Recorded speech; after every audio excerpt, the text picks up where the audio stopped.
మనకి వైసీపీ నుంచి అన్నప్రెడ్డి విజయ్ గారు జాయిన్ అయ్యారు. ఆయనతో కూడా మాట్లాడదాం. నమస్తే అండి. నమస్తే అమ్మా.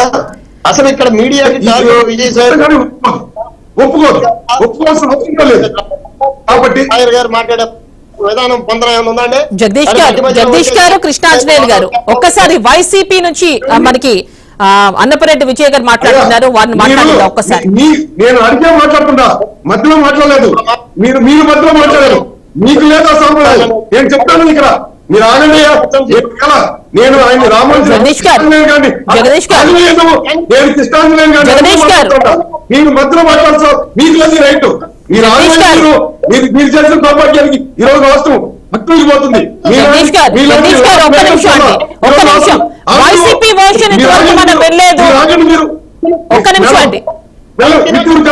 నేను మాట్లాడచ్చా లేదా చెప్పండి. ఆయన మధ్యలో వచ్చి రాజకీయం చేద్దాం. మీరు సామాజిక విషయాలపైన మాట్లాడుతున్నా, సామాజిక విషయాలపైన మాట్లాడుతున్నా. జగదీష్ గారు మీకు మళ్ళీ నేను అవకాశం ఇస్తా. ఇందాక నుంచి వైసీపీకి ఛాన్స్ ఇవ్వలేదు. వారితో కూడా మాట్లాడిద్దాం. నేను మాట్లాడినప్పుడు మీరు మాట్లాడతండి. అవకాశం ఎవరికి ఇచ్చిన వారు మాట్లాడండి. మీరు రాజకీయంగా కలుసుకుంటే నేను చాలా మాట్లాడతాను. మీ దౌర్భాగ్యం ఈ రోజు ఈ పరిస్థితి 5 ఏళ్ళుగా మీరు చేసిన దౌర్భాగ్యం అండి. ఇది సిగ్గుపోయండి. మీరు జగదీష్ గారు ఒక్క నిమిషం అండి. వైసీపీ వాయిస్ కూడా ఒక్కసారి వినాలి.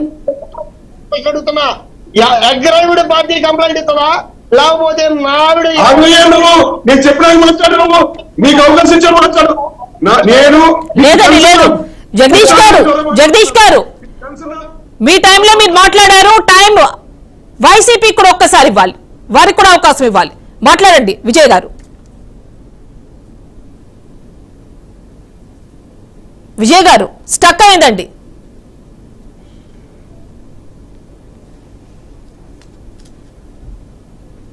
మీరు ఇచ్చేస్తారా? కనీసం సంస్కారం ఉందంట. అది ఇక్కడ పార్టీ కంటే కూడా ముందు అత్యుత్సాహం చూపించిన మీడియా మీద కేసులు పెట్టాలి. మరి తమ్ముడు కృష్ణాంజలి గారు చెప్పారు, మీడియా మహిళల మోడెస్టీ ఒక కనీసం డబ్బులు 1 కోట్ల రూపాయలు కొలగొట్టడానికి కూడా ముసిగేసి మరీ చేస్తారు. అటువంటిది ఒక మహిళ అటువంటి ఫోటోల్ని అసభ్యకరంగా ఆమె ఇది అది అని చెప్పి ప్రచారం చేసినటువంటి మీడియా మీద కేసులు రావాలి. మీడియా మారాలి. మీడియా మారినంత వరకు అన్నపరెడ్డి విజయ్ గారు ఇక్కడ బీఆర్కే న్యూస్ ఎలానో అంటే మీరన్న విధంగా మేమైతే పోర్ట్రే చేయట్లేదండి ఆవిడ్ని, శాంతి గారిని. ఈ డిబేట్ కూడా 3 రోజుల నుంచి నలుగుతోంది. ఈ సమస్య జనం నోళ్లలో నలుగుతోంది. అందుకే ఒక క్లారిటీ ఇచ్చే నేపథ్యంలోనే ఈ డిబేట్. చేస్తున్నటువంటి దుష్ప్రచారం మహిళల మీదే. ఈ మహిళల మీద చేసే దుష్ప్రచారంలో మీరు ఎవరో పార్టీలకు సంబంధించిన ఏ పార్టీ అయినా కానివ్వండి, దేన్ని ఎవరు కూడా సమర్థించరు, ఏ పార్టీ అయినా కానివ్వండి. కానీ ఈ రకంగా మీరు మహిళల్ని దుష్ప్రచారం చేయడానికి మీడియాని ఈ రకంగా వాడుకోవడం అనేది చాలా దుర్మార్గమైన చర్య. మీడియాని ఈ రకంగా వాడుతూ మీడియాని మహిళల బద్దం చేయడానికి వాడుతున్నారు మీరు. ఇక్కడ ఆమె ఎస్టీ మహిళ అంటే ఎస్టీ మహిళగా చెప్పుకోదా? మరి కృష్ణాంజలి గారు చెప్పారు వాళ్ళ కస్టమ్స్ అనా ఇంకోటి. భర్త పోయి ఎండోమెంట్స్ ఆఫీసులో కంప్లైంట్ ఇస్తే మీడియా దాన్ని ప్రచారం చేయడానికి ఏ హక్కు ఉందని మీడియా చేసింది. ఓకే, విజయసాయి రెడ్డి మీద కక్ష ఉంటే ఇంకో రకంగా తెచ్చుకోండి. విజయ్ గారు ఇక్కడ శాంతి ఉన్నారు కదా, అసిస్టెంట్ కమిషనర్ శాంతి భర్త మదన్ మోహన్ ఇచ్చిన ప్రెస్ మీట్ లో ఆయన మాట్లాడారు కాబట్టి ఇదంతా బహిర్గతం ఇంత ఎక్కువగా అయింది. సో దానిపై ఒక క్లారిటీ ఇవ్వాలంటే ఇలాంటి డిబేట్ తప్పనిసరండి. ఫ్రస్ట్రేషన్ వచ్చి ఎవడు మాట్లాడు అంటే నేను హైదరాబాద్ లో మీడియా చేసిన దుర్మార్గం గురించి మాట్లాడుతున్నా. హైదరాబాద్ మీడియా ఏం చేసింది?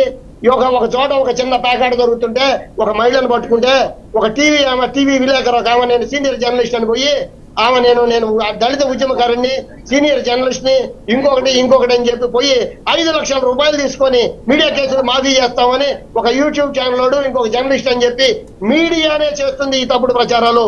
మీడియా చేసేటువంటి ఇటువంటి అవసరం మీడియా దుర్మార్గం. అవతల ఉన్న పార్టీ సుమన్ టీవీ, యువతలో ఉన్న పార్టీలు ఈ మీడియాలో మేము మీడియా వ్యక్తులు అని చెప్పుకున్న వాళ్ళు మహిళల మోడెస్టీని దెబ్బతీస్తే వాళ్ళది ఎక్కడ దాకా పోయిందంటే ఆ కేసు ఎన్హెచ్ఆర్సీ నేషనల్ మానవ హక్కుల సంఘం దాకా తీసుకెళ్లాం ఆ కేసుని. ఆ తర్వాత ఇవాళ దాన్ని ఎస్సీ కమిషన్ లో పెట్టాం. ఇవాళ రేపు పొద్దున వాళ్ళు ఎంక్వైరీకి వస్తా ఉన్నారు. మీడియా చేస్తున్న దుర్మార్గాలకు అడ్డుకుంటే అయిపోతే అది ఏ ఒక్క నేను మీడియాలోనే ఉన్నాను. నాకు సొంత పేపర్ ఉంది. నేను జర్నలిస్ట్ నాయకుడిగా ఉన్నాను. కానీ ఈ విషయం జరిగేది ఏంటంటే మీడియా తన ఇష్టానిచ్చిన మనకు అందిన సమాచారాన్ని ప్రజలకు తెలియజేయాలని చెప్పితే తన ఇష్టానిచ్చిన జడ్జిమెంట్లు చెప్పేసుకొని ఇట్లా మనం జడ్జిమెంట్లు చెప్పడానికి ఇక్కడ లేము. ఇప్పుడు ఒక్క విషయం అండి విజయ్ గారు ఏదైతే విజయసాయి రెడ్డి గారి పైన వస్తున్నటువంటి ఎలిగేషన్స్ ఇదేనండి ఈరోజు డిబేట్. సో అవి ఎంతవరకు వాస్తవం ఉంది, ఈ అన్ని ఇప్పుడు జరుగుతున్నటువంటి ఈ పరిణామాల్లో ఎంతవరకు వాస్తవం ఉంది, అది నిగ్గు తేల్చడానికి ఈ డిబేట్. మీరు దాని గురించి మాట్లాడండి. విజయసాయి రెడ్డిని బదనాం చేయడానికి ఆ మహిళని ఈ రకంగా వేధించడం మీడియా చేస్తున్న తప్పు